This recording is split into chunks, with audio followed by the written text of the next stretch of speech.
All right. Hello. Hi. Hi, Rachel. So Hi. I am Kara McNabb, and I'm here with Rachel Leah Gerson, and we are going to be talking today about a whole bunch of different things, I'm sure. So this series is designed to bring you information and new practices, new perspectives around holistic healthcare. So, as we are in this time of quarantine and lots of stress and lots of fear, I wanted to put together something that could be a way for you to connect with some new resources, get to know some new practitioners in the area, and also create a platform to support those holistic health practitioners that are being affected by the shutdowns as well. So, today I have Rachel Gerson. Hi. So good to be here. Thank you so much for having me on, Kara. This is awesome. Yeah, you're welcome. So, how has this whole coronavirus pandemic affected you on a personal level and on a business level as well? Oh, oh boy. That's a big question. Yeah. Um, so actually I'm in an interesting place. Personally, I actually am incredibly grateful for this virus. Um, and I don't say that in a way of spiritual bypassing or, anything like that. I eh, I tend to be somebody who kind of sees the bigger picture of things that are coming or happening, or like, why is this happening type thing. Um, and just basically as soon as it hit, I was like, this is it. This is the thing that is going to bring the change. This is the thing that's going to allow us to slow down and learn what it's like to not be consistently on this hamster wheel of life, and learn again what it means to be human beings and not humans doing. Um, and to reconnect with each other, reconnect with the earth.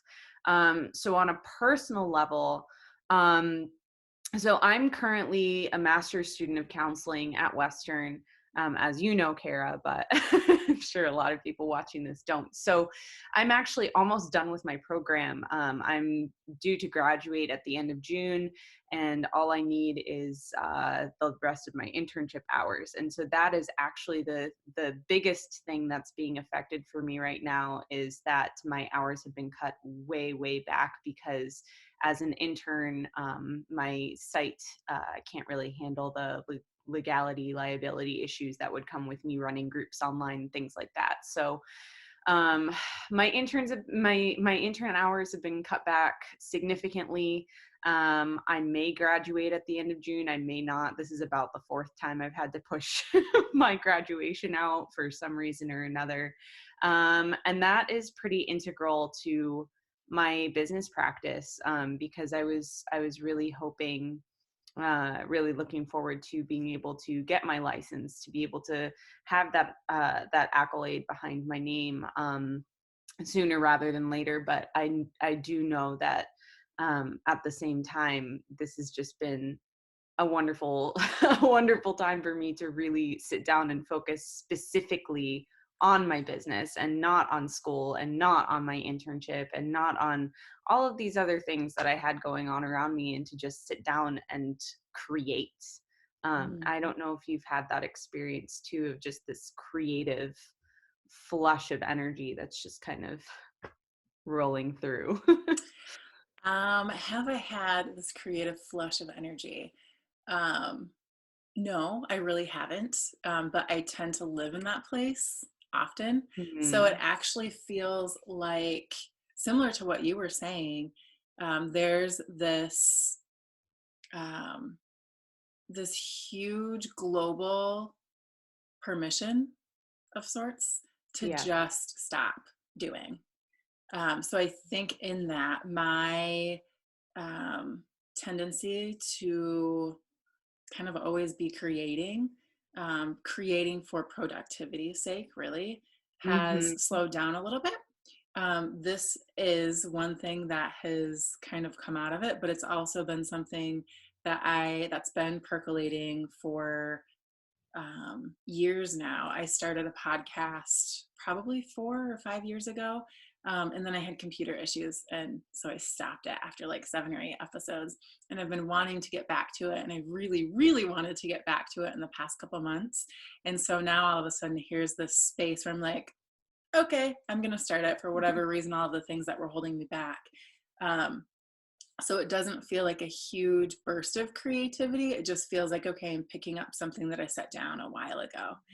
Um, I will say I have had more space to do things that maybe I put off to the side, um, to be more productive, so to speak, Mhm. where I've been learning to play a song on my keyboard.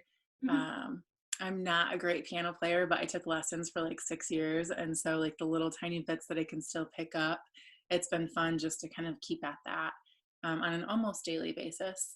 And um, I feel like there's some other creative things that I've been doing that I always put off, just like drawing every Mhm. once in a while, writing, um, writing not for business sake again, like Instagram writing or newsletter writing or blog writing, but more just like what's going to come out through me. Lots of poetry coming out, which is not something that I ever share with anybody. In fact, I'm not sure there's another single human being who has ever read any of my poetry, um, except for maybe my son. But so, like, all of that is coming through me still. I don't feel like it's like a new burst, but I'm giving it more space as well. Mhm. Yeah, yes, exactly. Yeah, I Mhm. agree with that too, for sure. So, Oh, that's yeah. so cool. It's interesting to look at this whole thing from that perspective because there's so much fear in it, both from Mhm. a personal health perspective, both from the health perspective of our loved ones, and then also Yes. from the financial aspect. And I think there's probably many other fears intertwined with all of that, but those ones kind of being the main thing. But then to sit back and recognize it for what else it gifts us. I think the ability for so many of us, of course, not all, to sit back and just have a lot more space and have a lot more time with our loved ones or even just with ourselves is Yes. really incredible. And I'm so curious to see what's going to happen on the other side of it. I hope that a lot of it sustains, but it's easy to see how a lot of it may not be able to sustain. Um, but who knows? We'll see. Anyway, so um, I am curious about. You mentioned looking forward to having these accolades behind your name once you finally graduate. And I'm curious about how you plan to use those letters, so to speak, and pair them with some of the other things that you are offering in the world. And Yeah. maybe the best question is, what are the other things that you're doing? And then how do you plan to integrate those? Mhm. Yeah. So for those of you who don't know me, my business is called Doorway to Self. And I integrate metaphysical techniques with with counseling tools to help people better understand their mental health, and then health in general, because we are holistic by nature. So that's kind of what I do in a nutshell. What I'm hoping to be able to do once I get my LLPC, my limited license as a practicing counselor, what I'm hoping to do is a couple of things. One, I am hoping to actually start working probably part time for some sort of community mental health organization, in part to be able to give back to the community, and also a lot of it just being, I just really want to be able to understand our system. I want to be able to understand how people are being treated right now. I want to be able to understand, how insurance is playing a role, where we might be really just, it's a conveyor belt from what I understand, from being in this world for a while now. It's a conveyor belt. Can you say Um, more about what you mean by community mental health? What does that look like? What is it that you're hoping What type of Yeah. community are you going So into? so basically community mental health would look like any sort of organization that works for community mental health. So it's any sort of really kind of serving more low SES communities, serving. Socioeconomic status, right? Yes, Okay. yes. Yeah, serving more socioeconomic status folks, serving people who are needing more resources and more kind of resource help, maybe people who haven't really dealt with mental health issues before, people who can't afford a therapist who works with private insurance. So it's a lot of public insurance stuff, dealing with Medicaid, Medicare, etc. So yeah, that's basically kind of what I'm looking at.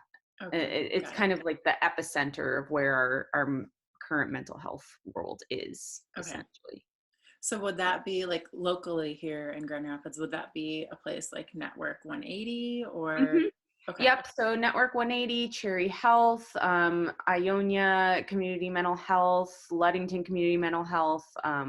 It's known as CMH abbreviated. Okay, got it. So yeah, so it is. So those are all places I haven't applied yet. I probably shouldn't be talking about this, but yeah, that's kind of what I'm looking to do, in Okay. part. In What part, what draws you to community mental health?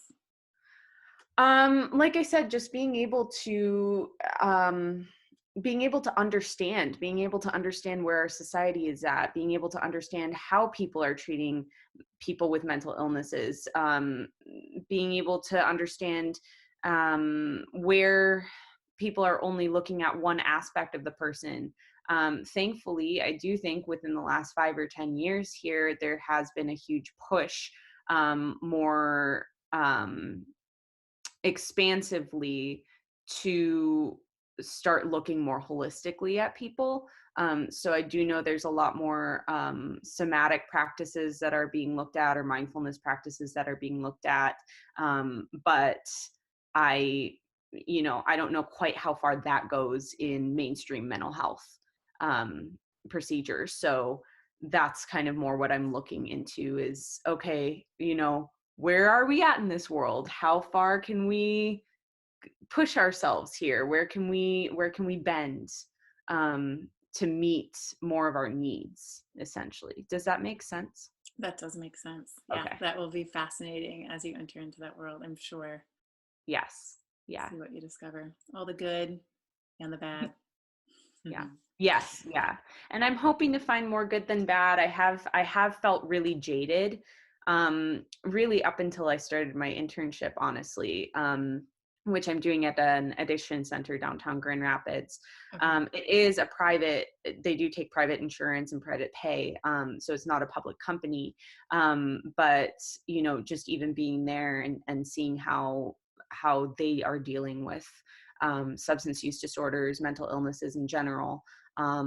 It's really been uplifting for me, and made me think, okay, maybe this world has moved along a lot further than I have been giving it credit for. So I'm Okay. hoping that I continue on that stride of Are thinking. those are those are there any examples there that you can share in terms of some things that have moved you from that jaded perspective to a little bit more uplifting or hopeful Yeah, perspective?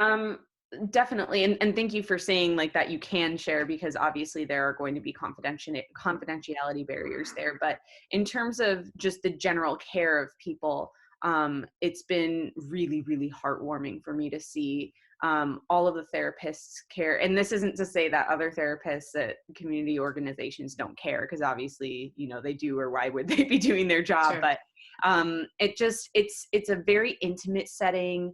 um, there's a lot of care as to capacity in terms of, okay, what's going to burn our therapists out? How many clients might they be able to take on or not take on at this time?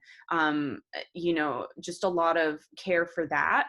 And in caring for the therapist can then care more for Mm. the clients. So there's that. Just this really beautiful I can't talk, individualistic relationship that all of the staff tends to have with the people there. So like, I know every single client who walks in the room. I'm familiar with all of the faces, most of the names, most of the backgrounds. So there's just a lot more rapport and community, and this sense of you are a person who is dealing with a mental illness and not a person who is not a person, Okay. less than because you have brain problems. Sure. Okay. Which I think is a lot of how I've seen mental health being handled in the world, is like, oh, okay, you're less than, or, oh, you have a problem and so you can't function normally, or, whatever it is. Hmm. So, yeah. So, on that note, you have experience of having that mental health, of having a mental illness diagnosis yourself, which I Yes. think is part of what has led you into the work that you are now doing. Do you want to share a little bit about that? Sure, absolutely. So I was diagnosed when I was 20 years old with bipolar 1 disorder and borderline features. I actually did the work that I am working with clients now in my metaphysical practice. I was doing a lot of that stuff with myself during that time, right after I got the diagnosis, basically trying to parcel apart, okay, what am I experiencing right now emotionally? And where is that affecting me within my body? And, oh, okay, maybe this isn't just my body. Maybe it's also my energy sphere and what's going on in my energy sphere, and kind of like trying to pick that apart and fine tune it and understand it. And after about 2 or 3 years of doing that work, both the psychologist who diagnosed me and the one who gave me the second opinion actually took away my diagnoses. Mm. Um, so I am fully recovered. Which is um, amazing because in majority of the world, most people believe that bipolar isn't something that you can heal from fully. right. Okay. Yes. Yeah. So can you talk more about energy sphere, what you mean by that, and share a little bit about how you worked with that in order to recover from this Mhm. diagnosis? Sure. So I had an upper hand in the fact that I have always been extremely aware of the psychic world. I don't remember a time in my life when I wasn't. So Can you speak specifically to what you mean by this, the psychic world too, yes, for of those who course. may not be familiar? Okay. Yeah, of course. So what I mean by the psychic world is anything that is experienced but not physical.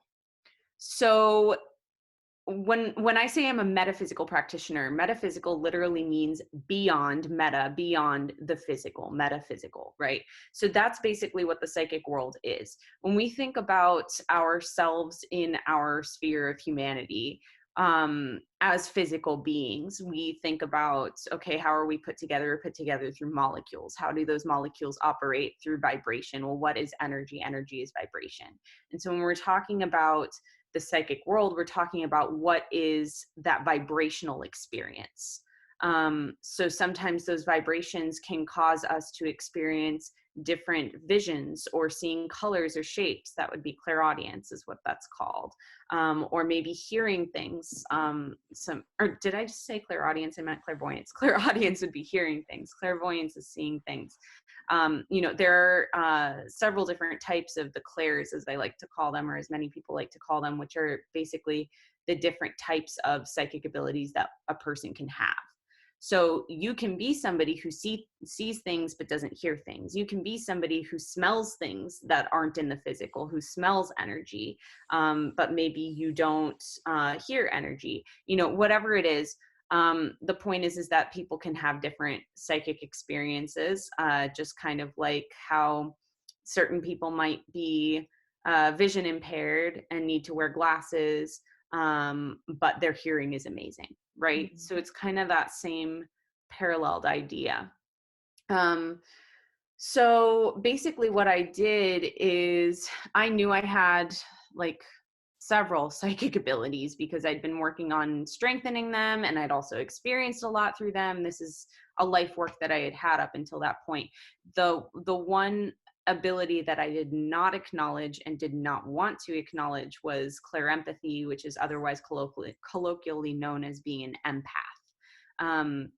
And the reason I didn't want to acknowledge that is because I felt like it was too fluffy, right? I'm a very, hardcore, for those of you who know astrology, Scorpio girl. Like I don't want any of the fluffy emotional mess type stuff. Okay. Or I didn't, I should say. I'm a lot more compassionate towards that now.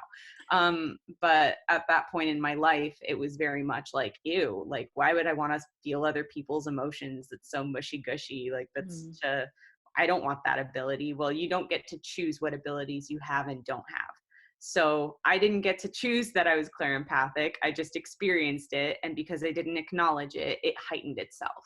So what I learned is that so I got diagnosed, I took the MMPI, which is basically this ridiculously long test with lots of checking factors to determine if you have a mental illness or personality disorder. So that's how I was diagnosed. And then I worked with the psychologist who gave me the testing after that for about 2 years. And he had me do this thing called tracking, which is basically where you are looking at your emotions and you are looking at the patterns in them. So I would say, okay, I'm starting to feel myself get a little bit manic. Um, and okay, what is this looking like? What are the events that are leading up to this? Blah, blah, blah. And I would do that for each point in my cycles. So the beginning of being manic, the very height of it, when I started to feel myself coming down, when I started to feel maybe like a flat line where I wasn't manic or depressed, when I started to feel that depression set on, etc. So every single part of both of those cycles, as well as that flat in between, I would start tracking those and what was going on around me and within me. And it took months and months and months before I finally put the pieces together of, okay, wow, I'm starting to feel manic. And it's when other people around me, several other people around me, or several people who I'm connected to, but maybe not physically around, are experiencing some really incredible things in their lives, or they are extremely anxious, or something that's like a much like I'm doing this motion, like that kind of feeling, right? Like this kind of like big vibrational feeling would send me manic. Um, and then when people around me were feeling extremely depressed, or when I was feeling extremely disconnected from myself because I was taking on so many other people's energies that I lost myself, that's when I would start going into depression. So I started to find that correlation. And then over time, I started to realize, holy cow, I have so many people inside of me. I have so many people's energies inside of me. I don't know who I am anymore. And so who is Rachel and how do I find her? And I started to do the work to come back to myself with that. And over time, I became more and more and more embodied. And through that experience, of course, needing to do a ton of shadow work, a ton of looking at the aspects of myself that made myself extremely uncomfortable, or that I didn't like, or that made me feel disgust towards myself, things like that. So that I could begin to kind of slough away some of those pieces, or even change my perspective on them and reintegrate them into my being in a different way.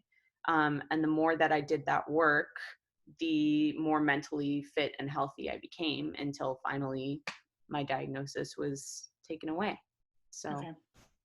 So incredible. And I would imagine that you still have to continue doing that work consistently and yep. persistently in order to maintain your sense of self and not fall back into those places of mania or depression, right? Absolutely, absolutely. And over time, it gets easier and easier, Sure. quicker and quicker. But yes, it definitely has been an escalator ride, slow and Mhm. steady, Mhm. all the way up. But yeah, thanks for mentioning that, because I think that that's a part that I don't tend to take the time to explain to people. I tell them it takes a long time, and I tell them that, oh yeah, like I'm still doing the work, but I don't really describe that I need to do some major self care every single day, to make sure that I am embodied, to make sure that I am in alignment, to make sure that I am the purest version of Rachel that there is. And then also, obviously, still continuing to do that shadow work as well, making sure that I'm looking at my blind spots and such, because that's where I might start to leave myself. So, Yeah, absolutely. It's such a practice where it takes, more work on the front end and then it becomes embodied, like you said, but you're still doing the work. It's like brushing your teeth. You don't really have to put a lot of work into brushing your teeth every day as a 30-some-year-old person. mhm. But my 12-year-old kid, he still needs reminders to brush his teeth, most of the Mhm. time. Yep. Or, learning a new sport. Like there's all of these different ways that you learn how to hold the tennis racket or how to hit the ball. And after so many years of that practice, it's just second nature. You don't have to think about doing it anymore. But yet Mhm. it's still something you have to do in order to be the tennis player that you want to be, or to have the clean teeth that you want to have that are cavity free. So, um, I wanted to share a little example just for myself, for anybody who's Yeah. still kind of wondering, like, what is this like Claire empathy, or something more on a basic level? If I don't have something like bipolar, does this pertain to me? Yes, Mhm. absolutely. So Yes. I will preface this too with saying the first time that I talked with you about your experience, Rachel, was for an article that I wrote for Grand Rapids Magazine. And ever since, I feel like we've never really had a full chance to just like sit Mhm. down, hang out, and talk about lots of similarities that we might have as far as like our approach to our personal practices and our work. Because there's always just other people around, or I don't know what it is. Anyway, um, where was I going with that? So there's a what I'm gathering from you, it feels very similar to some of the energy practices that I have been learning and working with for the past 2.5 years or so. Um, and one of them is my teacher will call it me, not me. So it's really, calling out anything that's not you out of your body, and then really connecting with who you are and calling those parts of you back into your space. Mhm. So you're filling yourself up with just you.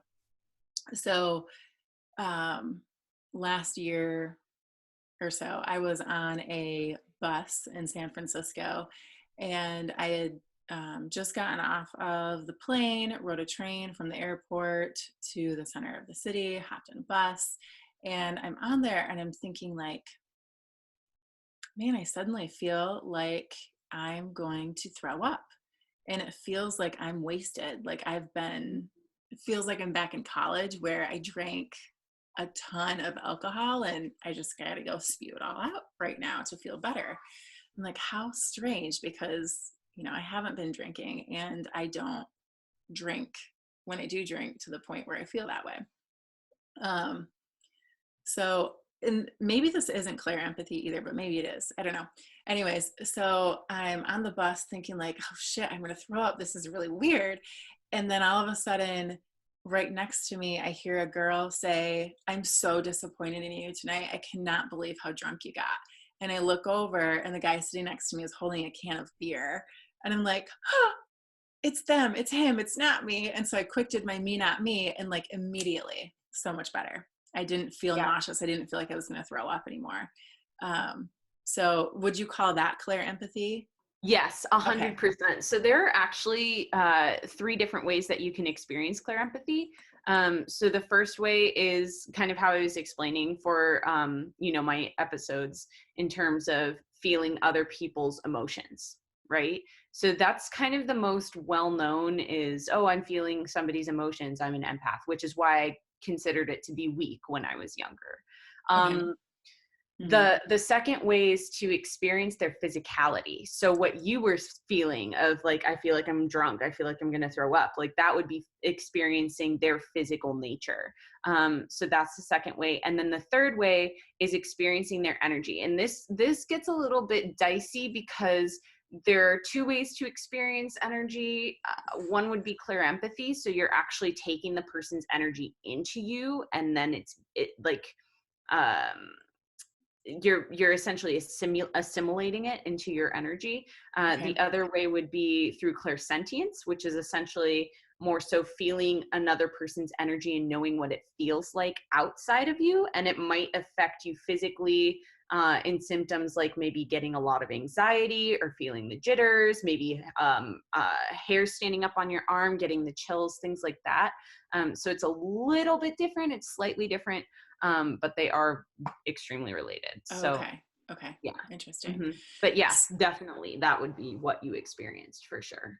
Okay. So another personal question. So just to make sure I'm understanding the difference is, so I think about times where it feels like and this is the thing that kind of like led me to my energy class out in California, um, is just becoming so much more aware about when I would take on people's stuff, but like it Mhm. was like taking it on.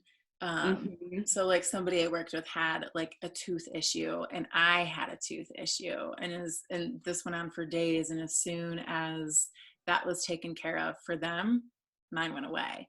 So it was Yeah. like definitely physically affecting me, but not just for a brief moment. Or a friend of mine getting pregnant and finding out that she had twins, and like I had suddenly gained all of this weight at one point, and I'm like, this is weird because there's no other aspect here, and that just felt like it resonated with me. And then Mhm. once I knew that, then I shifted back to what was normal for me. Mhm. um, so there's those things that affect me more heavily, I guess, or more directly. Like, so maybe that like assimilation of energy versus the times where like I just feel a sensation, and then it goes away. Like, and I know that's not Yeah. mine. That's like this person that I'm passing right now. And either my energetic boundaries aren't strong enough right now, or theirs is very strong and very invasive. Um, so is that the difference in that like clear empathy and that clear sentience of the Um, assimilation versus the just feeling somebody else's energy? no. No. Okay. So it's a little more intricate and complex than that. So everything that you're explaining right now falls into the clear empathy category. Okay. Um, so no matter what, in any of those scenarios, no matter how short or long it lasts, you are taking their energy on, you are experiencing their experiences as Okay. your own. Okay. So that would be clear empathy through and through. Clear sentience would be more so, um, like feeling the energy outside of yourself and not taking it on as your own, but then having it affect you in some way, shape, or form. Like what, for So example? yeah, so kind of like, if you're sitting next to somebody who's not necessarily an anxious person, but you suddenly start getting really anxious, that would be a really good example of clairsentience, because what's happening is Okay. that you're experiencing their energy interacting with your energy field. And when we think about, as I had mentioned before, energy is vibrating molecules are energy. Well, what is vibration? Vibration is frequency. And if you think about, you said you play piano. So if you think about, like, let's say you vibrate at C, okay, and that's your note. Okay. And so that's where your frequency is. You're at a C. And if somebody's sitting next to you and they vibrate at a D, for those of you who are not musicians, those are the two notes that are really next to each other and it sounds really dissonant.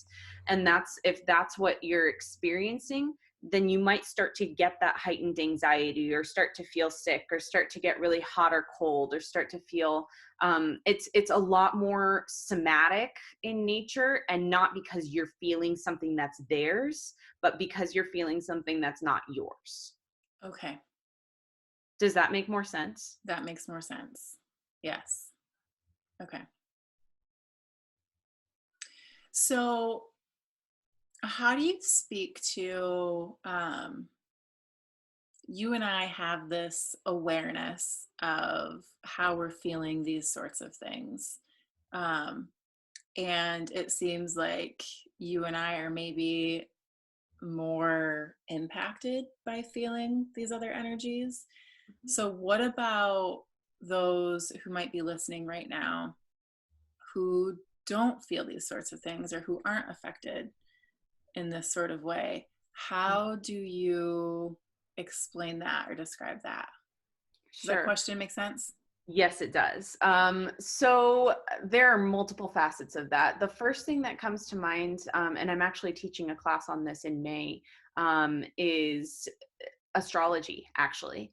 Mm. So looking at your astrological blueprints, as I like to call it, your natal chart, can give a lot of insight into how psychically in tune or not in tune you might be. What I've found is that water signs in particular, or people who have a very thick amount of water in their chart, tend to be a lot more psychically sensitive. So, like, I know you're a Pisces, I'm a Scorpio, like half my chart is water. Okay. We're going to be more susceptible to psychic sensitivity than other people who might not have as much water in their chart, or might not have water in predominant signs like the sun, the moon, or their ascendant. So that's the first thing that comes to mind. The second thing is uh, kind of our purpose here on this earth, and what are we here to do? How are we here to serve? And so there are lots of people who will shut that off, right? Because it might not be part of their purpose. It might be more of a distraction than something that's actually helping them to understand where they're meant to go. Um, so for instance, my brother, I love him so dearly. um I do, we're really close. But he is the exact opposite of me in this area of life, where he tries to poo poo everything psychic. He tries to like make logic out of everything, and there's no purpose in anything, and there's, whatever. So he's a little nihilistic. But he is such a sensitive human being. He has his moon in Cancer. He's incredibly emotionally sensitive. Um, but he doesn't really acknowledge the energetic aspect of it. And I watch it happen. I see how it's happening. I see how it's affecting him. I see the energy that's shifting within and around him. But he does not acknowledge it. And I know that a huge part of that is because there would be so much overwhelm for him. He is meant to help this planet by way of helping the environment. And if he were to completely acknowledge and open all of his senses, he already has empathic qualities that make him feel the weight of the world on his shoulders as is. And so if he really started to like completely bust those doors open, he would be feeling way too much. Mm. And it would take, I mean, it might happen at some point in time. I kind of have a feeling it's going to, but But it um could happen when it becomes to be the right thing for him at that time, right? exactly. Exactly. Yes. We all, and that's the thing with psychic senses, is they're fluid. So, for instance, you might have clairvoyance at this point in time in your life because you're needing to see things. You're needing to get that extra layer of insight. And then maybe tomorrow morning you wake up and it's gone, and you Mm. don't have it for another 10 years, and then all of a sudden it's back. It's because our psychic abilities are working to parallel us. They're working to parallel, what we need to be experiencing, the information we need to be gaining and gathering at that point in our lives. So, yeah. That makes sense. I can remember being a really young kid and knowing things, just Yeah. knowing things, and then they would be proven true later Hmm. on. And then that went away at some point. And I think part of that going away is growing up and learning Yes. what's acceptable, what's not acceptable. Yeah. Um, and then, yeah, it further got beaten out of me when I became an adult out of college. And then I opened back up to it and I learned how to trust that and accept it and put myself in places where it was going to be embraced rather than ridiculed. Yes. I didn't have to hide it for the Yeah. most part. Yeah, and that's actually the third aspect I was going to bring up as well, is just kind of this balance between staying true to yourself and being strong in self, and also being influenced by your surroundings. And so I always I've been known for being a super stubborn kid, super stubborn individual, and really self-righteous, and really like, I needed things to be my way. So it makes sense that no matter how many kids on the playground made fun of me, no matter how many adults told me I was crazy, no matter any of these things, I still held on to this world. And especially just thinking about other things in my astrological chart, there's just a lot of things that make sense as to like, this is what gave me purpose. And so I found solace in the psychic world when I was young, and I wasn't about to let anybody take that away from me. Mm, Whereas I think for the majority of people, in this day and age, you know, grew up in households where this was too scary a thing, or it was against a religion, or it was viewed as non-scientific, or imaginary, or something like that, where they weren't able to fully express themselves in that way, and also at the same time continued to shut it down and deny themselves of it and tell themselves that this was wrong or bad or stupid or a child plaything. um, and yeah, it does get refined more and more and more. And I definitely think I even lost a lot of my stuff, even as strongly as I held on to it. I definitely lost a lot of my psychic sensitivity growing up as well. um so I can definitely understand that aspect as well. And then also just this idea too of there can be some really scary experiences in the psychic world too. And so, I've had a lot of clients who have come in and told me, I had incredible, psychic hearing when I was 4 and 5 and 10, and I remember all of it, and I remember everything I heard. And then, one day, a scary monster screamed at me or something, and after that happened, I didn't want to hear it ever again. And so we also have the capability as children of getting afraid of the psychic world and shutting everything off ourselves as well, and being okay. in charge of doing that ourselves too. Those are kind of the four Yeah. facets. Why do you think, or I guess, what is it that contributes to, and maybe this is like the purpose again, but some people might connect more into those places that are scary versus some people that are connecting into places that aren't quite so scary. Mhm. Part of it is trauma. So people who, children who have experienced, or people who have experienced trauma, that, and I want to be really clear in saying trauma is not your fault. But that trauma trauma makes essentially gaping holes in our energy. And when Why? more, huh? Why does trauma create gaping holes in our energy field? Well, so when you think about it, you're your solid self, right? You are little 4 or 5 year old Kara and you're happy go lucky. And let's say something really horrible, I hope not, but something really horrible happened to you. You would not necessarily feel completely safe being Kara in Kara's body. Does that make sense? Hmm. And so then you would try to escape in some way. You would try to maybe leave a little bit or lose a little bit of yourself, or just dissociate in some way, shape, or form. And when we have gaps from ourselves within our bodies or within our energy sphere in general, that creates a vacuum, because a gap is a vacuum. And when there's a vacuum, other things can come into it. So whether that's other people's energies around you or energies from the psychic world. Um, so that can look like people who have passed over, that can look like um, guides, it can look like, maybe some negative thought forms or positive thought forms. Thought forms being energy that we essentially project into the psychic world to create something. Okay. Um, there are a lot of there's a lot of evil in this world, and we can't ignore that. And that evil creates those thought forms that can then invade our space if it chooses to, if we allow it to.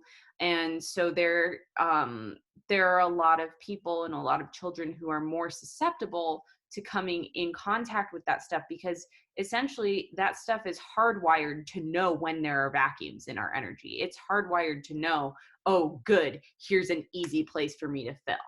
Mm, Right. And so then yeah, it'll come in. And so does that make sense? that makes sense to me. Yeah. Yeah. Okay. I think you fully answered my first question there. I always get lost because I I know, ask I the do too. question and then I ask like two or three or four more, like clarify this or that. Um, I should write down my first question, but I'd have a really long page of notes if I did that. I think you answered my question, which was why do some people might tend to have more negative experiences? Okay. Yes. Um, so in working within that energy sphere, um, would the work still be similar, whether you're having something that's more terrifying versus something that's maybe more of like a physical health or, um, anxiety or bipolar or whatever it might be? Hmm. Yeah. So I mean, it's all intertwined. So um, that those negative forces could cause the anxiety, could be part and parcel for the bipolar or schizophrenia, or whatever it is. So and I definitely have had my share of that world. I worked very, very closely with that dark energy world for years. So it's there's a lot of really scary stuff. A lot of When you say you worked with that dark energy world, what does that mean for you? Um, oh gosh. So I want to be really clear here. We're going back to like 16, 17, 18-year-old Rachel here. So it's been a while. But I had quite an ego on my shoulders. And when I started to discover that, because I kind of mentioned before, growing up, I had to hide a lot of what I was doing, and I still did it, to stay true to myself, and as a place to really find my solace. But I never really recognized that there was the possibility that other people were doing what I was doing. And when I was 15, I went away to summer camp, and I don't remember why, but I felt like I could be vulnerable with one of the girls in my cabin and tell her, what I practiced. And she went wide eyed and went, "Oh my gosh, it sounds exactly like something that I do. I have a book for you." And she gave it to me. And as I was reading through the book, and I don't remember what the book was, but I was reading through the book and I was like, oh my gosh, yes.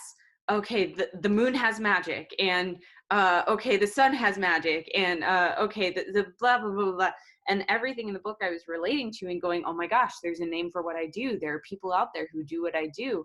And from that moment, I got a huge head because I was like, I knew about this without anybody telling me about it. Mm. And so I must be much more powerful than anybody else. And, I'm way ahead of the curve. And, I also remembered a lot of stuff from past lives as well, where I was also incredibly just in tune with this specific part of life.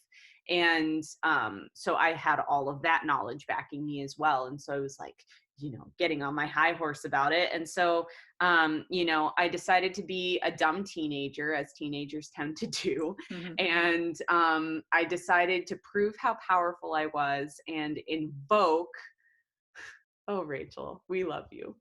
Invoke like any spirit who wanted to come to me to come be with me, not Mhm. understanding the dangers of that, not understanding like, okay, like there could be some not so great things that come in, Mm. and likely, Rachel, like 90% of the things that come in are going to be that kind of darker version of things.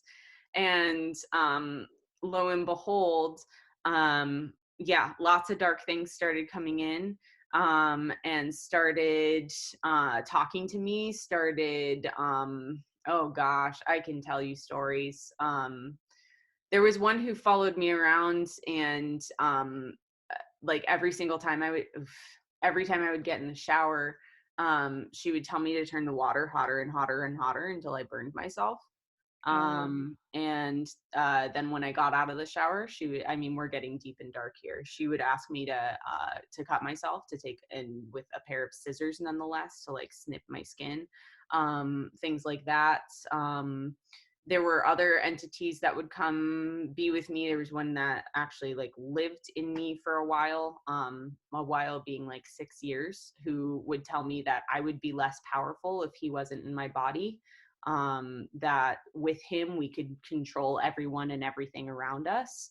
I mean, yeah, the list goes on. Yeah, um intense. yeah, incredibly intense. I was extremely psychically abusive. I would do a lot of crappy stuff with people's energy. I stole their energy. I would basically suck them dry. Not great times. And it all, of course, came around to bite me in the butt. And then I got to experience the flip side of that at around 19 and 20, Okay. when other people were doing that back to me as well. So, yeah. So Um, what shifted that for you? Like what was it that helped pull you out of being a host for these negative energies, um, and become who you are now, which I think is a pretty um, not negative person, not doing these malicious sorts of things, it sounds like. Thank you. I really appreciate that because it's been a lot of hard work. So, Like, okay. what was the turning point? Like, was there like a Um, time like you woke up one day and said like, I'm sick of this, get the fuck out of me? Or like, what was it? so the turning point was actually meeting my twin flame, and we can go into that if you want or not. But um, uh, in short, for people who aren't familiar, basically a twin flame is somebody who is a mirror for you. Not everyone has one, um, and not everyone is incarnated at the same time as theirs in any given lifetime. But we were. And we met in college. It was my freshman year, his sophomore year, and uh, it was a wild ride with a lot of pain, on both our ends, because essentially what we were doing was mirroring back and forth to each other all of the amazing things at first, that both of us are and were, that maybe we didn't see about ourselves, and so we could get lost in each other, and find everything that we were wanting to become in the other person. And also, after that beautiful span of a month or whatever it was that was going on, then the flip kind of switched so that we could start mirroring each other's shadows. And it got real nasty real quick. I didn't want to look at my ego. I didn't want to look at my control issues. I didn't want to look at the fact that I wasn't fully embodying myself. He didn't want to look at the fact that he wasn't. I don't want to go into his story, but the point Sure. is that you know when I when I took things to a point where he finally said, I can't do this anymore, I'm done. Um, and we had one final conversation to kind of like recap everything that, we were feeling. Um, Everything that he said he loved about me was everything I loved about him. Everything he said he disliked about me was everything I said I disliked about him. And he refused to acknowledge that those were qualities of his.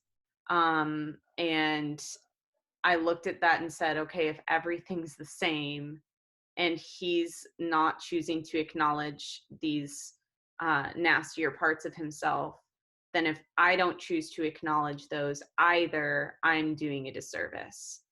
And so that was really the big turning point of like, Rachel, you are not a good human being, and you need to figure out what the hell is wrong with you. Like, you need to figure out how you can turn your life around, how you can be, he would say that my truest, purest self was called Rachel, Rachel. And he would say, okay, right now you're not Rachel, Rachel, you're just Rachel. Mm-hmm. And so that was my constant, and still is my constant striving goal, is to become more Rachel every single day. And that was actually what led me, that was the catalyst for me, not only to change but also to say, okay, people have tried to do psychological testing on me before. I've always messed with it somehow so that a diagnosis couldn't come about, and maybe it's time for me to human up and go get these tests. And that's when I went and booked my appointments and got the testing and got the diagnosis and said, wow, I already knew this, but somehow it's more helpful to get it in writing. And that's, the work comes on from there. So Mm-hmm. Okay. So there's this element of that therapy component of really taking responsibility for your actions yes. as Rachel, the human, versus Rachel, the host for these other negative entities, as well as acknowledging that realm too. Is that what I'm hearing? I think so. Yeah, Okay. I think so. Yeah. Okay. Um, you said it's time to human up. What do you mean by human up? Well, I think, you know, and thankfully, I think this is shifting, but, definitely 12 years ago or 10 years ago or whenever it was that this was happening, it was very popular. And especially, in the facets of spirituality that I kind of lived in, I was very much a huge part, and, I'm not trying to bash them or anything, but a huge part of the pagan community at that point in my life.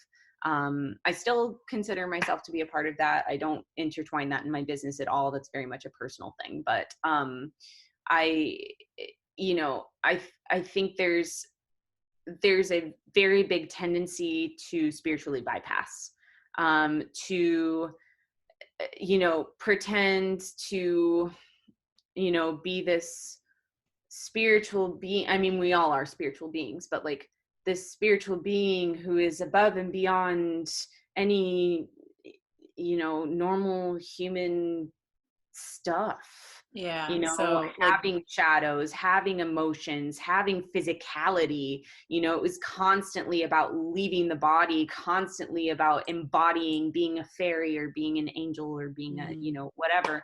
Whereas when you go out here to meet that stuff and then you're not acknowledging any of this, mm-hmm, um it can be incredibly dangerous, because again, there are those gaping energy holes that allow for things to come in, firstly. mm-hmm, And secondly, it's still possible to go out and touch all of those energies if it's safe, of course, if you're doing it safely, and to then be able to connect into the body, the human body, as a tool to be able to ground those energies so that they not only live outside your body and in your body, but then also in the earth. And that's what we have going on right now, is this huge, incredible shift where people are starting to understand the mind body connection. People are starting to understand somaticization. People are starting to understand, that emotions are physical, that energy is physical, that our bodies are energy. And we're then integrating all of that information into the earth below us, which is then spreading globally. Mm, And that's why we're experiencing so many huge energy shifts right now, because we are literally integrating the energy into our earth. okay. It's pretty remarkable. Mm.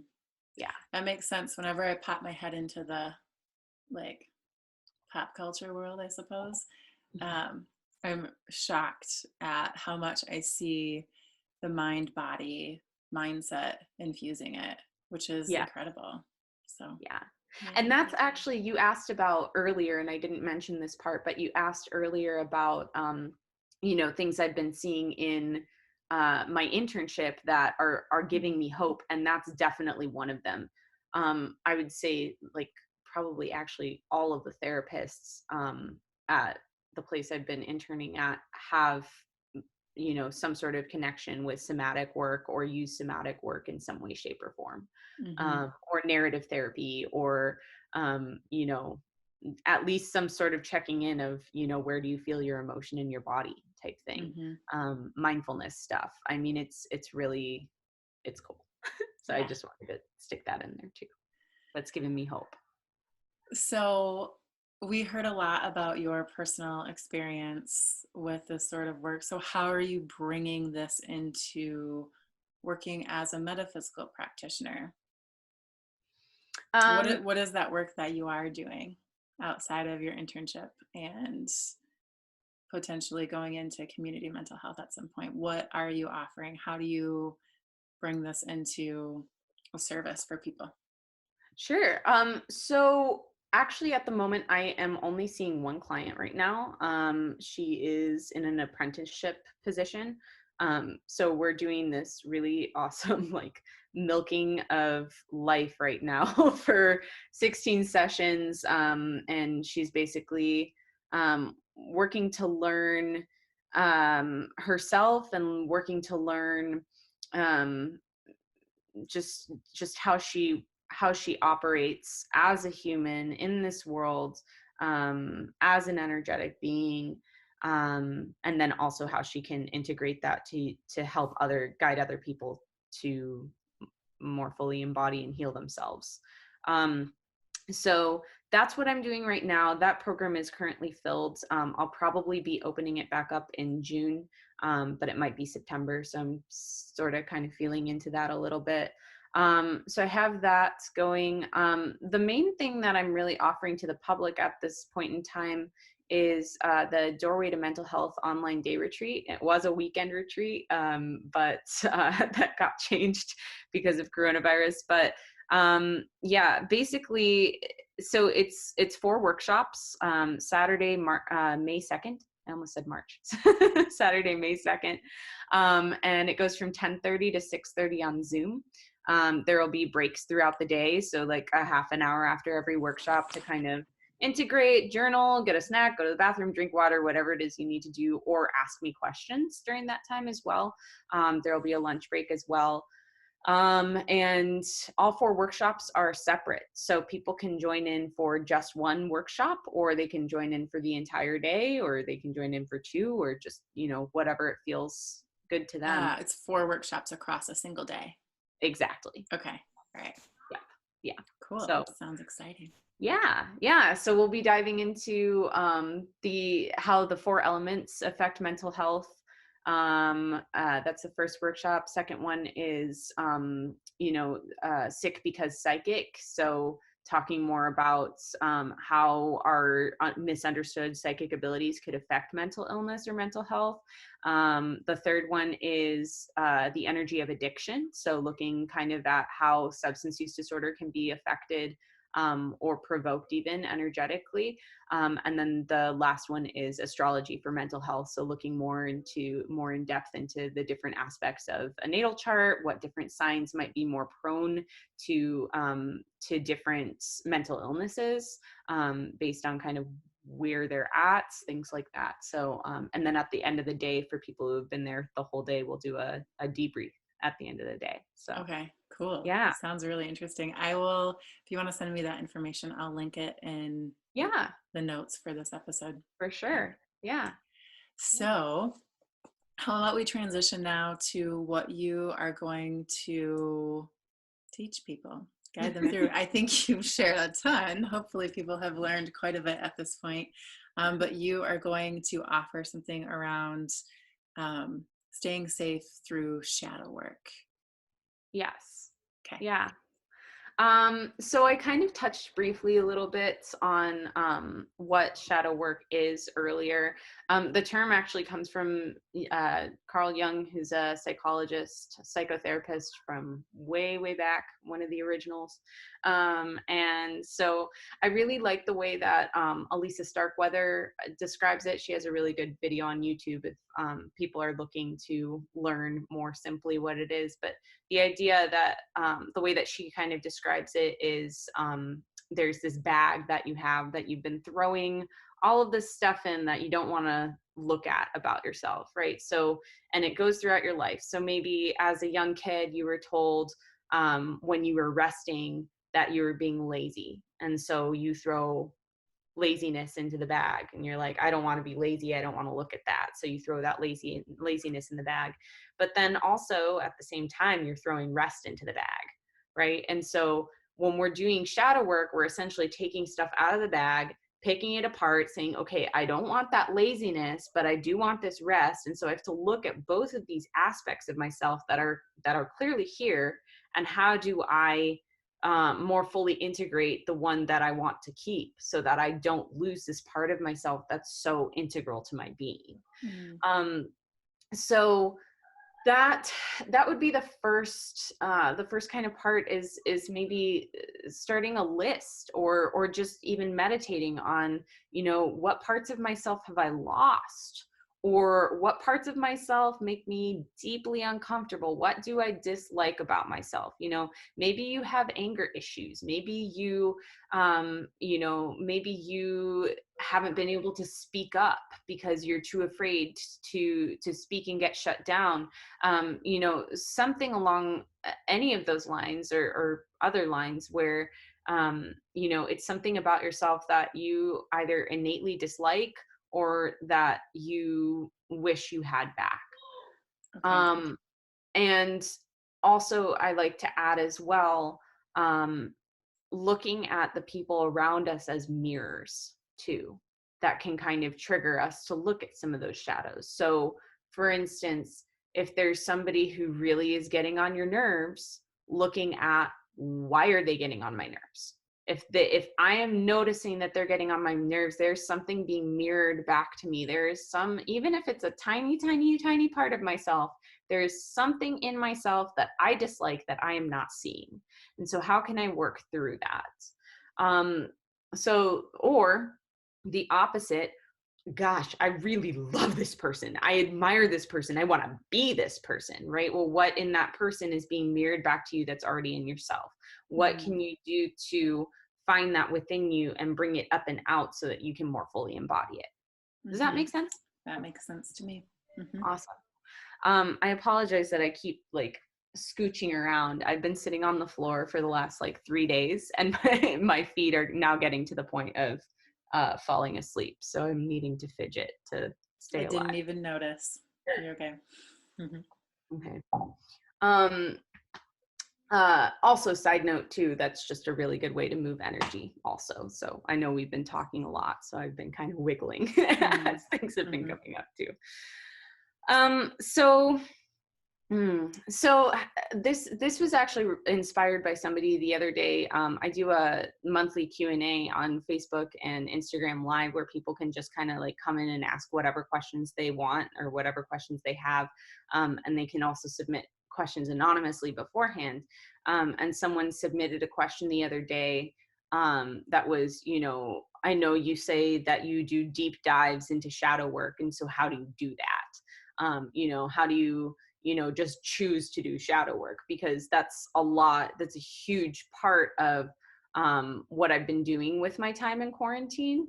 I have been doing these creative projects. I have been writing a lot more, singing, playing music, walking, running, doing stuff for my business. But a lot, probably actually like, I don't know, 60% of what I've been doing has been really intensive shadow work. And so, the ways that I already stated, looking at other people, seeing where they're mirroring back to you, that can be a really good starting point. Or journaling, thinking about aspects of yourself. Something that I really enjoy doing that I think is just a really beautiful way to both do self-reflection and also continue to work on the layers of self is to go back into old journals. Or in my case, I also keep an audio journal. So listening back to old recordings of myself, and really honing in on, not nitpicking, but honing in on like, okay, that's an aspect of myself that I definitely see it through a different lens at this point. And so maybe I should go back and like look at some of those things or work on some of those things. Or wow, that's an aspect that is popping out at me right now that I didn't recognize when I was saying it or writing it, that I'm kind of red flagging right now because that's a little scary to me, or that's a little uncomfortable for me, or things like that. So then taking those things and being able to work with them. And so this is where, the deep dive is to do this safely. you know, it's really easy to go back and get stuck in those old energies, to get stuck in your past self, to have things kind of come up into your present self that are old. And so it's about being able to anchor yourself in your energy, in your current present energy in that time, whilst also being able to go backwards. So Mm, what does that look like? That looks like maybe not waking up and first thing in the morning doing shadow work. okay. Um, Because why so not? what? Because why not? Right, exactly. No, no, because why not? Why would morning maybe not be a good time for some people? Well, and shadow work aside, I think it's just an incredibly important thing to have a morning routine, whether you wake up at noon or you wake up at 8 or 5, I don't care. The point is that when you are waking up, you're coming out of a sleep state. In a sleep state, you are not in your body, right? Okay. You've gone somewhere else. You're in dream world somewhere. You're in the astral plane. And so um you are then, when you're waking, either choosing to bridge that gap intentionally and bring yourself back into your body, or you are choosing to just kind of wake up and go about your day. And then whatever happens, happens. Um, any individual is going to be more steady if, and research has been done on this, that if you wake up and you have some sort of practice to get yourself in your body or connect with yourself or something, that it's going to make your day go more smoothly, or that you're going to have less anxiety during the day, or less depression, or whatever it is. So personally for me, I wake up, and I'd love to hear about yours too if you have one, Kara. But I wake up, during this time, I've had the very generous ability to lay in bed for a while, which is one of my favorite pastimes. So I lay in bed, I do some breathing, I acknowledge the four elements that live within me and without me. And I connect back into the dream world, and then back into my body, and then up and then down, and then down and then up, and then, just all of these different integrative things. And then when I get out of bed, I go do a movement practice of some sort.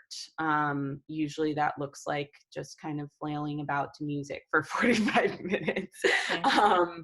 Maybe using some sound, maybe screaming or singing or something. um, something that just gets me into my body. And then sometimes I eat, sometimes I don't. It depends. Sometimes my body feels a little bit more called to fast, but that's going to be based on individualistic need. But yeah, that at that point in time is when I would feel comfortable and safe starting to do some deeper shadow work, because I know that I'm anchored in my present self. Yeah. Okay. Yeah. For me, I would say there's um, the normal and then there's Corona time. So it's vastly different. Um, in the normal, I am a mom to a 12-year-old. So my morning routine really is wake up, get myself ready, get him up, help him with the things that he needs. And then we get out the door and I get him to school. And, I brush my teeth and I eat breakfast and I have a glass of water. Um, so those are kind of my basics. Um, and then after I drop him off to school, wherever I land after that, whether it's back home, whether it's in my office, whether it's in my car prior to another meeting, um, I meditate at least for 15 to 60 minutes. Um, and I incorporate my energy basic practices, which are generally 5 different things. Um, so that's kind of like my normal day. Now in Corona time, I don't have those time deadlines, I guess. Um, so I wake up for the most part whenever my body wakes up, which is amazing. I love it. I'm not a morning person. Um, Even if I get myself to bed earlier than usual, I'm still just not a morning person at all. I hear you. So I love to be able to just lay in bed. That has been amazing. Like I wake up and, oh, I can just lay here for however long I want. And that has felt really, really good to me. Um, I'll be curious to see what happens when we go back to normal time in 5 months when my kid has to go back to school. Um, and see if I can wake up a little bit earlier just to be able to lay there. But in that, I'm usually like stretching. So that feels good, just like moving my body however it feels like moving at that point. And then I get up, brushing my teeth. I suppose that's the first thing I do every single day, whether it's normal time or Corona time. Um, and then if my son is still sleeping, then I have a little bit more space to maybe do some things that I want to do. If he's awake, then it's going right into mothering usually. Um, Also paying attention to, am I hungry right now? I'm going to feed. Usually I eat something first thing when I wake up, and then some days I'm not super hungry, so I wait until that hunger is there, and drink something. I always make usually a cacao drink, which I love, or tea, or at least just a glass of water. Um, and then kind of go from there. It's mostly being present to my son. So there's a lot more playfulness coming into my mornings than, work, work, work, which was Mhm. before. So that's kind of a nice, I don't want to call it a break, but it's almost like a return to these things that I always long for, and the simplicity of childhood of like, I don't really have much pressing on me right now. So I can go play a game of Monopoly if that's what he wants to do. Or we might go outside and he rollerblades and I run. Um, that has been really nice. Mhm. I think we're going into the 4th week of him not being in school now, and every week has really been something different. Like there was a week where we went outside and we exercised or something every morning. So far this week we haven't done that, but we've done that later in the day. So yeah, I'm just kind of babbling at this point now, just to That's say okay. that my practices are very different just depending on the day. um, Mhm.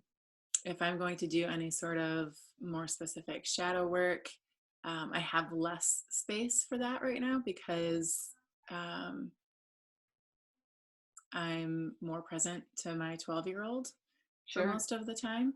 Um, and because we don't have that schedule of you need to wake up because you have school tomorrow morning, I have less time to myself at night too. Mhm. Um, but when I can get it in there, um, I usually do it by way of journaling, like more of a body based, somatic based Mhm. awareness Mhm. and the sensations that I'm feeling, what's the emotion that they might be carrying, Mm. um, and where else in my life does that show up? And oftentimes that is prompted Yes. by whatever it is that I'm experiencing in that day. Definitely being um, with my son for such a greater amount of time has brought up a lot of things. And so, really feeling those emotions, trying to understand where they might be coming from, um, and sift through what is mine, what isn't mine, what does this teach me, what can I do to help kind of shift the energy of some of the stuff that feels really difficult, but also what can I take from that? What can I learn from that? And so it's been a really interesting time to see some old stuff, if you will, come up that I felt like I have like done a lot of shadow work through. And it's really, really emerging quite Mhm. strongly and intensely these days. So Mm. yeah. Yeah. Hmm. That sounds like a really, yeah, that sounds like a really great practice. Um, yeah. And something you said too is like every day is different. And, what I was talking about in terms of my, kind of schedule is like, that's the average, but it's not by any means, what happens daily.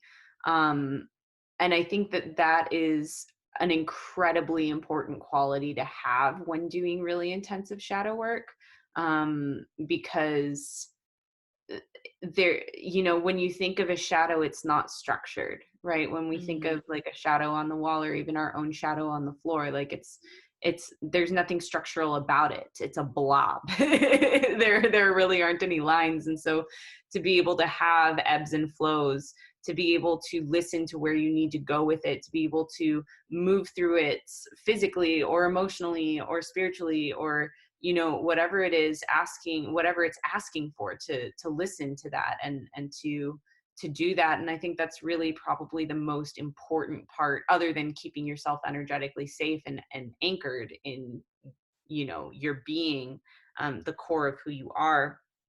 I would say that's probably the next most important aspect is, making sure that you allow for that flow, which is why I have been taking such advantage of having so much extra time, because I have been able to listen to, okay, I know it's 11 o'clock at night, but I need to go on a walk. Like right now, mm, I need mhm, to go on a walk. I need to put my headphones in and talk to my voice recorder and listen to this 5 years from now. Like that's something I need to do right now. I don't care what time it is. I don't care because I don't have to wake up in the morning at a certain time, or whatever it is. Um so so having those ebbs and flows, um is incredibly important. And then also something that you mentioned too was this idea of like, you don't necessarily have the space to be doing this right now. And so acknowledging that too, because this can be incredibly intensive work. It can bring up a lot of pain, a lot of anger, a lot of guilt, shame, regret, remorse, just feeling genuinely horrible about yourself, and defeated. And so, making sure that you're in a space, whether that's with a practitioner who you're working with, in the confines of that space, or, using this Corona time, which is why I was so excited, to do this uh, kind of masterclass thing right now during this time, because I know a lot of people have extra space and time in their schedules, or even in their homes. Maybe they're not living with somebody that they would normally live with, or something like that, where they have more fluidity and space to be able to start kind of tackling, not even tackling, but swimming into some of these darker places. Hmm. Okay. Yeah. So what I'm hearing you say is in order to dive into, like, do the deep dive into shadow work safely, um, you talked about having a really strong anchor in the present. Hmm. Um, so you came from that, and then I asked the question about why not in the morning, because you mentioned that that might not be the best time to do it right after you wake up. Um, you mentioned creating a list around issues that you might be experiencing right now. What parts of myself do I dislike or wish I had back? Looking at others as mirrors. Who or what continues to bother you? Or who are those people that you really love or really admire? And notice those aspects in yourself. Um, you talked about looking back into old journals or audio clips. Um, and then you also mentioned allowing for the flow of emotion to come through, or maybe your needs. So, like, feeling like I need to walk right now, even though it's 11 p.m. Well, I can go do that right now. Allowing for those sorts of things to just kind of become without such a strong structure for many people right now. Um, what else? Is there anything else? Yeah. So something that you had mentioned before, and the first thing you mentioned was this idea of anchoring, the need to anchor yourself back into your present self. And in order to do shadow work safely, it's important to, not get stuck in it, not dwell.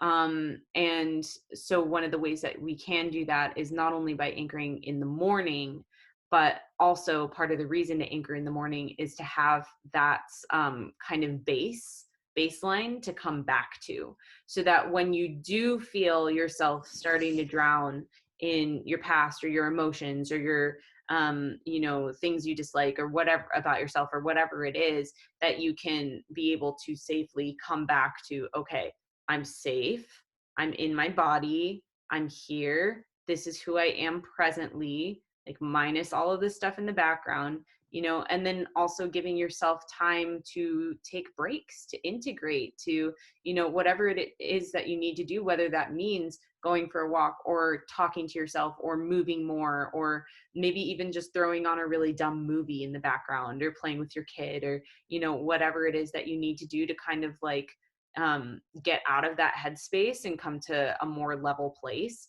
because otherwise it can become traumatizing if you stay stuck in that place of consistently trying to work on yourself. Then Mm-hmm. it can get a little murky, and also just like completely backpedaling on what you're actually trying to do. It can become something that is self-destructive rather than restructuring of the self. Um, So, how do you recommend people anchor? What are some ways that they, yeah, how can they do that?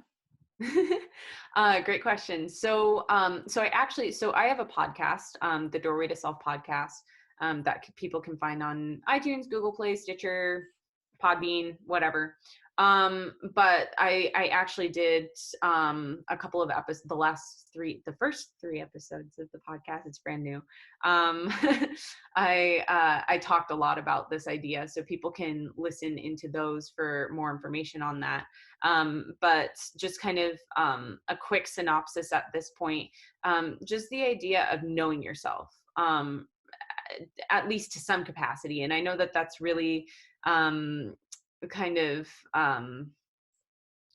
a strange concept for some people, especially if you have lost yourself completely for 20, 30 years, or even 2 years. It's still a long time.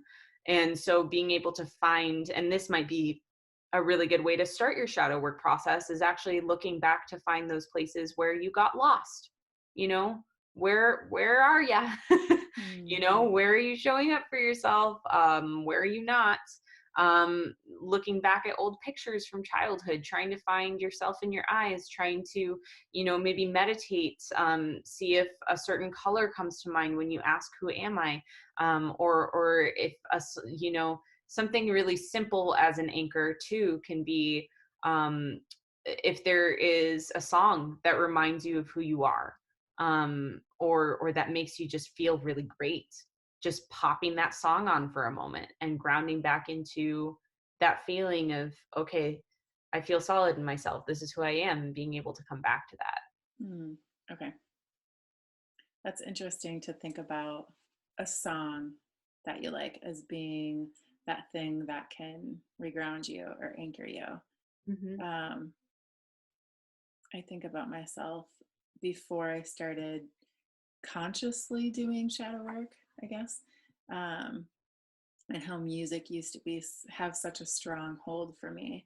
And when I was feeling um, probably really rattled by something or feeling like really strong emotions, music seemed to be a thing that um, kind of reset me, maybe.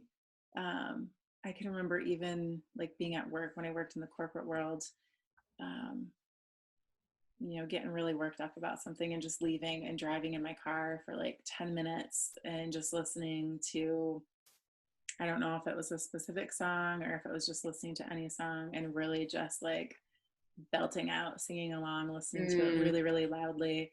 And then I'd go back to work and I'd feel a little bit better. I think for me, there could have been some aspect though, too, of yes, that may have been resetting to get me out of that really heavy emotion that I was feeling, but I never went back to it. So it became a distraction of sorts mhm. as well, instead of really facing the thing that I was encountering. Um, I just found a way to kind of alleviate the pain or the suffering so that I Mm, could go back into it and do it all again and maybe ignore some of it a bit. Does that make mm. sense? Yes, 100%. And I think that's really the dance is, okay, where am I sinking too far into this? Where am I immersing myself to the point where it's destructive versus where am I being ignorant? Where am I ignoring myself? Where am I, trying to set a blind spot so that I don't have to take a look Mm-hmm. necessarily? Yeah. So what you're saying here, though, really is in the intentionality of I am working on diving into these aspects of myself that might be scary, that might be difficult. And if I get to a place where I feel overwhelmed, here's a thing that I can do. Maybe put Yes. on a song that I like or do some of those other things that you listed, knowing Yes. full well I'm going to return to it later when I have the capacity and the energy um, to be able to do that again. And Yes. if you hit a point of overwhelm again, then maybe you go back to that anchoring thing. Oh, Um, Kara, you froze. okay, so we had a little bit of a technical difficulty and got kicked off of Zoom. So we ended with a few ways to anchor yourself back into the present if you start to feel overwhelmed when you're doing any sort of shadow work. So, Rachel, what's next? So the next thing is the integration portion. And this is the most important part of the process, I think, because what you're doing is you're going in, right? You're going within, you're looking at all of these aspects of yourself that maybe you don't like, or maybe you don't know are there, but you would really love to have. And then you are being asked at this point to take what you've learned from the experience and integrate it into your being. So what this might look like is, for kind of like um somebody who's not so experienced with energy work, it could look like something like a movement practice where you are intentionally moving this new part of yourself into yourself, or intentionally moving a part of yourself you dislike out of yourself, something like that. And all the while going back and forth between, this is me in the present, this is, the shadow work piece of me, and this is where I want to be, and kind of like flowing through that space-time continuum, so to speak, Okay. in the physical, and meshing those together. So that would be one way.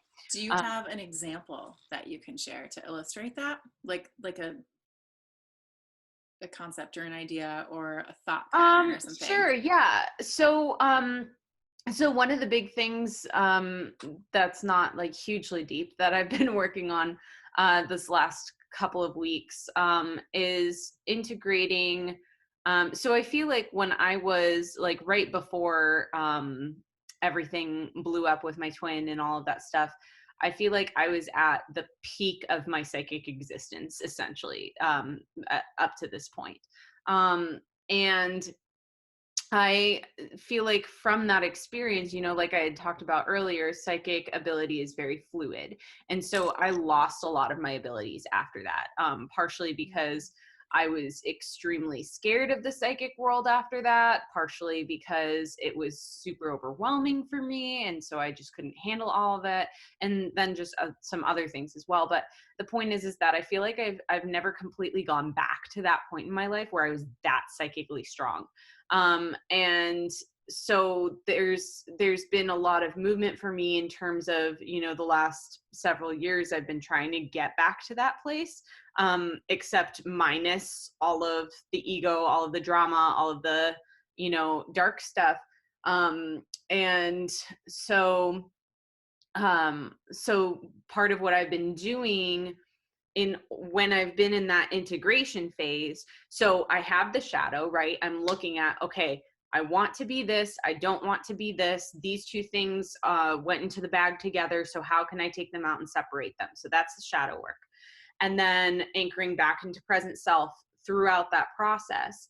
At the end of the process, at this point, because of course it's a never ending process that, we return to time and time again, we're layers of onion. So, um, at this point in time, what I've done is, for instance, I will move to my favorite song at a point where I feel like the this particular part of the shadow work for this time in my life is done at this point. So I'll maybe like reach up and like grab my higher self and pull my higher self into me. I might, reach back into the past and like grab that 19-year-old self and pull her into me. I might, then pull apart, see these movements I'm doing, pull apart like the two aspects of that 19-year-old self, the one that I want to keep, putting it in my heart, putting it in my third eye, putting it in my crown, connecting that back up to my higher self, and then maybe taking this other part and moving it out and down into the ground, grounding it out, maybe, screaming it out, maybe wiggling it out. I don't care, whatever the point is. But is that kind of a good illustration for you of Yeah. So what it's that would kind look of like? like anybody who would want to do this as part of their integration work could really just move in a way that feels right for them, where they're like Exactly. maybe figuratively grabbing this old piece of them and in whatever way feels right for them, Hmm. bringing forward this other piece that they want to become, and moving it in a way that just feels right in that moment. And Hmm. it doesn't have to be something specific. It doesn't have to look a specific way, Right. but it can just be whatever they want to make it be right then and there. Yes. Okay. Yeah, All right. exactly. So that would be one way to do it. Another way, obviously, we can't do this at this point in time unless you're seeing someone distance, but seeing an energy work practitioner, and letting the practitioner know, like, look, I've been doing this shadow work. I'm really wanting to integrate what I've been working on with my present self, so that I can continue to move forward, in a stronger version of myself, and just letting them know your intention, for that, and then they'll be able to help and guide you through that process. um, and so that's another way. Another way would just be through sound, so kind of similarly to what I just showed you with movement as well. You could do that with your voice, just like feeling out the different frequencies and trying to move them together through your voice, or through playing an instrument or something like that. um, if if somebody is kind of more advanced energetically, um, then feeling into the actual energies of what's happening. So the actual energy of, you know, to use the same example, actual energy of that psychic ability from my 19-year-old self, feeling that, really anchoring into that, and then kind Mhm. of almost pulling it back into my being, and then feeling the energy of that darkness, taking it into me for a moment so that I can remember it, and then releasing it and allowing my energy fields to kind of like decode it from my system, if you will, if that makes any sense. Mhm. But then the most important part is then continuing there. For me specifically, there tends to be this movement, this motion in my energy of like returning back to present, going back to the shadow work, returning back to present, going back to the shadow work.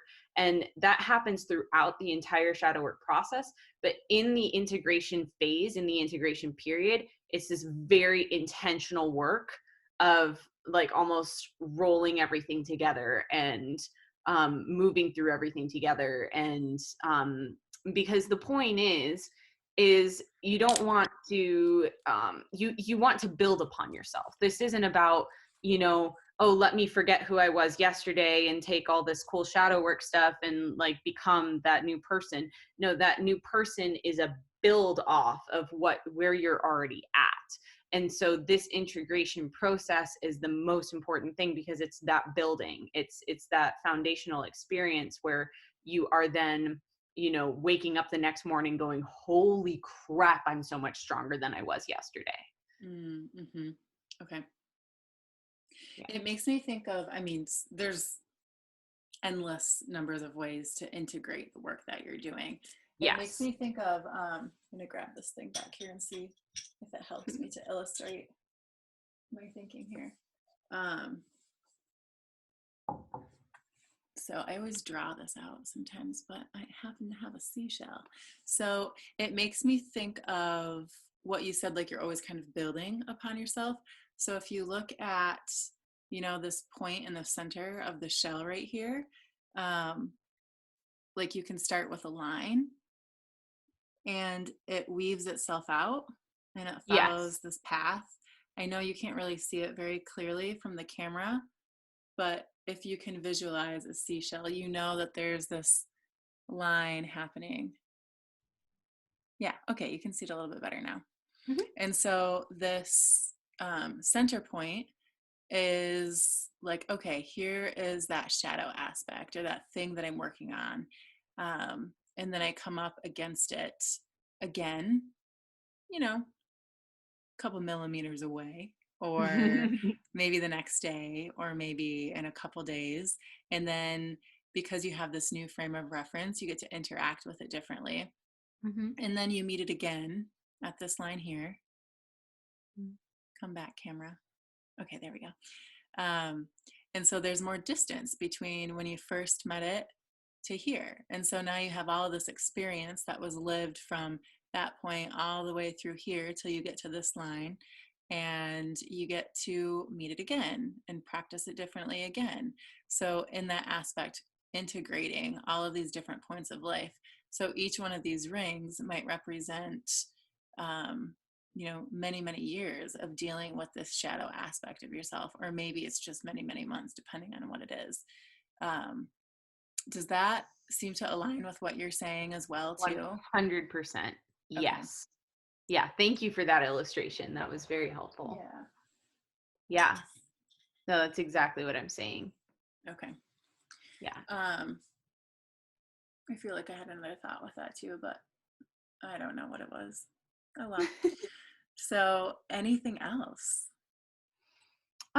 No, I think that pretty much sums it up. Other than that, I mentioned this kind of more advanced technique of feeling into the Oh yeah. energy of the shadow and all of that. And so that's just something I very briefly want to mention, that that's another way that you can use that you can dive into this work, is just by feeling into the energy of the shadow, feeling into the energy of it, and then working from it that way as well. So What does that's that mean, to feel into the energy of the shadow? So, like, for instance, if you know what you felt like when you were, okay, use the same example.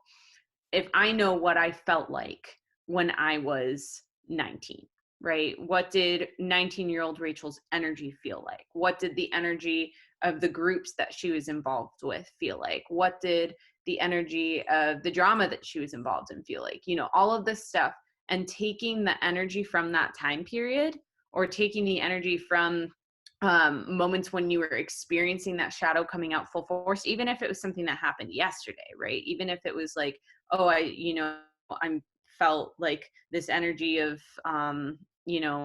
blue when I talked about, uh, I don't know. I don't have any good examples at this point in time, but Mhm. the point is to be able to go back into the feeling of it, right? And into the feeling of that time, or that episode, or that emotion, or that whatever it is, and then using that to guide you backwards, using that to guide you back to, like, oh, okay, when was the first time I felt this energy in my life? Or who was the first person I felt this energy with in my life? Or things like that, where you can work the energy back.